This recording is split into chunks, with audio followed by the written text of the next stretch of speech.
In just a few days, it's gonna be a full year since I got my hands on the iPhone 16 Pro. And honestly, I remember the launch like it was yesterday. I was there on day one, super excited, picked up the phone, walked in with a smile on my face, like this was going to be the upgrade. Apple was promising big things this time around, especially with AI, Apple Intelligence, all these new features. And with all the hype, you expect nothing short of amazing. But here's the truth. After one full year, the iPhone 16 Pro is not a stranger to flaws. So before we all get hyped up for the release of the iPhone 17, this is my 1 year review of the iPhone 16 Pro. Let's get into it.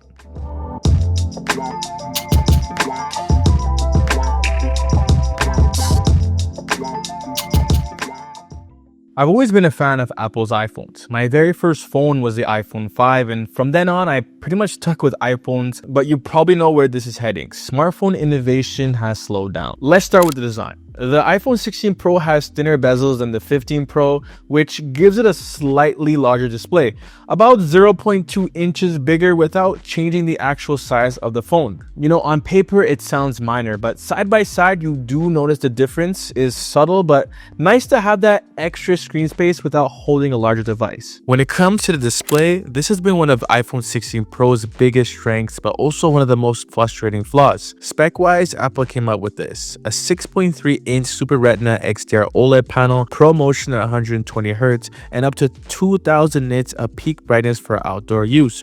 On paper, this thing should be flawless. And in a lot of ways, it is. Scrolling through apps feel effortless, the blacks are deep, the colors are rich, and highlights just explode off the screen.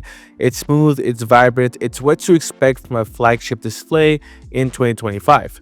But here's a problem. It's just too reflective. Take it outside on a sunny day or even under harsh indoor lighting and you're fighting glare constantly. It doesn't have that strong anti-reflective coating other brands are starting to use and you notice it. So yeah, it's not perfect, but when you look past the reflections and the occasional brightness issues, this is still one of the best looking displays I've used all year. Now, side by side with the Google Pixel 10 Pro, I'm thinking the Google Pixel 10 Pro edges out a little bit, but you guys let me know. Durability has been decent overall. I haven't had scratches appear on the display itself, but the edges, those tiny nicks show up out of nowhere. I put it in my pocket with keys or brush it against a zipper and I just noticed them instantly. So if I were you, I'd definitely throw a case on this iPhone. Now, the camera button. Remember how Apple hyped that up? 1 year later, for me, it's been completely unusable. After launch, I basically stopped using it, and I don't think I'd miss it at all if they forgot about it on the next iPhone. So while the design still feels good in the hand, it's starting to feel repetitive. Line it up next to an iPhone 11, which came out like 5 generations ago, and the similarities are clear. It's time for a refresh, and hopefully the next iPhone 17 will give us that much needed shakeup. I've been looking at leaks and hearing some rumors, and I think it's going to be looking like the new Pixel 10. But by the time this video is released, we'll probably know exactly how it's going to look like. One design element I absolutely have to praise though is the stereo speakers. They're the best I've ever used on a smartphone. Dolby Atmos and spatial audio support makes them immersive. I've had moments in landscape mode where I generally thought sound was coming from behind me. They're also loud, clear, and full. I use them constantly. Music in the shower, audiobooks in the kitchen, podcasts while cooking, they never disappoint. Now, performance. The A18 Pro chip is undeniably powerful and efficient. Everyday use is smooth, gaming is fluid, and creative apps like Final Cut Camera handle it well. But there's one big issue. Apple's graphene cooling system hasn't solved overheating. Let me give you an example. Last month, I was in France, and it just so happened to be the hottest recorded city in the world that day. I was trying to film in 4K 60, and the phone basically tapped out. The footage was choppy, and the device itself overheated. Granted, that was an extreme situation, but a quick search online shows plenty of other people reporting similar thermal throttling. It's clear Apple still has work to do here. Now with battery life. This is where things generally improve compared to the last generation. Apple increased the battery capacity by about 9%, and while that doesn't sound huge, it translates to noticeable gains in daily use. In my own use, I've cycled the battery close to 390 times, and health is still sitting at 93%.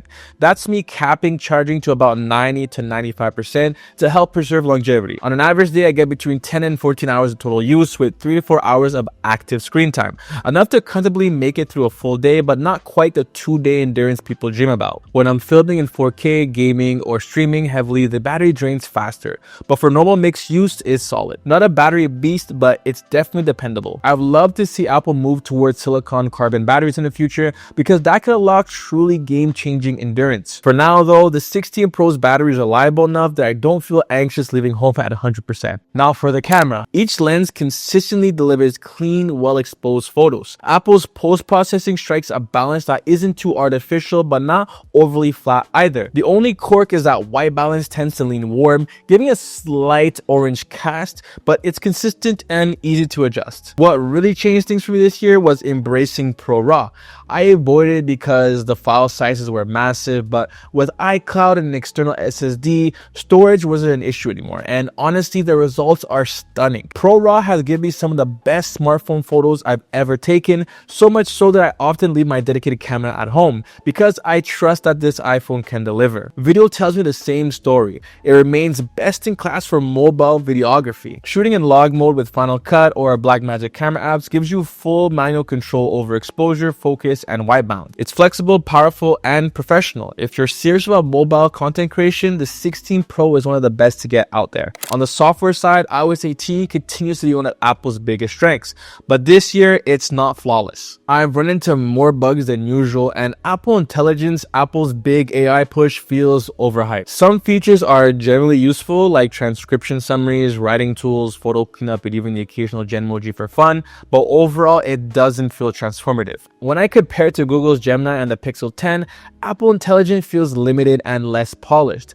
Helpful sometimes, but not something that I rely on daily. So here are my final thoughts. From a hardware perspective, it's excellent. The display is beautiful, the speakers are unmatched, battery health is strong even after hundreds of cycles, and the cameras are second to none. From a software perspective though, it's showing cracks.